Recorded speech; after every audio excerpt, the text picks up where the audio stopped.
Waghodia road પરની પરિવાર ચોકડી પાસે નંદધામ સોસાયટી આવેલ છે। આ સોસાયટીમાં મુક્તેશભાઈ જાની તેમના પરિવાર સાથે રહે છે। મુક્તેશભાઈના માતા બહારથી રહેવા માટે આવ્યા હતા, જેથી તેમને પોતાનું મંગલસૂત્ર તથા રોકડા રૂપિયા મંદિરના રૂમમાં પોટલું વાળીને મૂક્યા હતા। રાત્રિ દરમિયાન તસ્કરોએ મુક્તેશભાઈના મકાનને નિશાન બનાવ્યું હતું। તસ્કરોએ મકાનના પાછળના ભાગની બારીને લોખંડના સળિયા વડે તોડી સળિયા વડે મંગલસૂત્ર તથા રોકડા રૂપિયા 10,000 મૂકેલ પોટલીની ચોરી કરી રૂપિયા 94,000ના મુદ્દામાલની ચોરી કરી તસ્કરો નાસી છૂટ્યા હતા। મારા હસબન્ડને ઉઠાડીને મેં કીધું કે આપણા ઘરમાં ચોરી થઈ લાગે છે।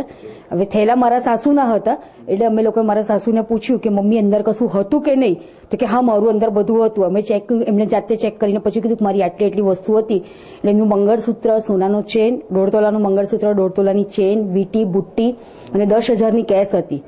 કેમ કે ઓપરેશન હમણાં મારા સસરાનું કરાયું છે, એના માટે પોતાનું સેવિંગ રાખેલું હતું એમણે એમની પાસે પર્સનલ। એ અમને તો ખ્યાલ જ નથી, પણ નેટ કાપેલી છે, ઘરમાં નથી એન્ટ્રી લીધી, પાછળથી ઘૂસ્યા બી નથી, બહારથી જ અમારી નેટ કાપીને બહારથી થેલા ખેંચી લીધેલા છે। હા, સળિયાથી ને રોડે ખેંચેલું છે ત્યાં આગળ, એટલે એનાથી એમણે લીધેલું છે।